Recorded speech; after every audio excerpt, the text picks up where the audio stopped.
PM Modi इस वक्त विदेश दौरे पर खूब सुर्खियां बटोर रहे हैं, लेकिन घरेलू मोर्चे पर उनके और उनकी पार्टी यानी बीजेपी के लिए मुश्किलें बढ़ती जा रही हैं। नई संसद यानी सेंट्रल विस्टा का उद्घाटन 28 मई को पीएम नरेंद्र मोदी करने वाले हैं, लेकिन अब देश के 4 अहम दलों ने इस उद्घाटन समारोह का बहिष्कार कर दिया है।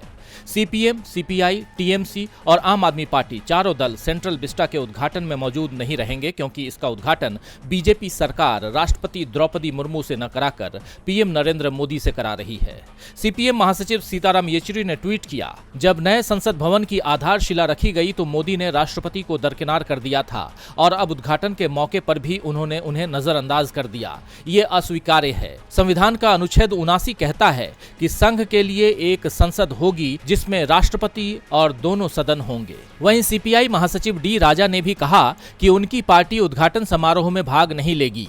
टीएमसी सांसद डेरेक ओब्रायन ने ट्वीट किया, संसद सिर्फ एक नई इमारत नहीं है, ये पुरानी परंपराओं, मूल्यों, मिसालों और नियमों के साथ एक प्रतिष्ठान है।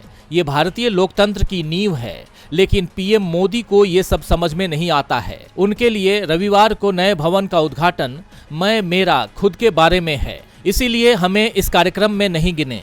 वहीं दिल्ली के सीएम और आम आदमी पार्टी नेता अरविंद केजरीवाल ने कहा कि राष्ट्रपति को आमंत्रित नहीं करना उनका अपमान है और पार्टी रविवार को संसद समारोह का बहिष्कार करेगी। आपको बता दें कि बीजेपी 28 मई को सेंट्रल विस्टा के उद्घाटन की तारीख रखने के कारण पहले से विवादों में घिर गई है, क्योंकि ये सावरकर जयंती का दिन है। इस दिन को लेकर कांग्रेस ने पहले ही बीजेपी की नीयत पर सवाल उठाए थे।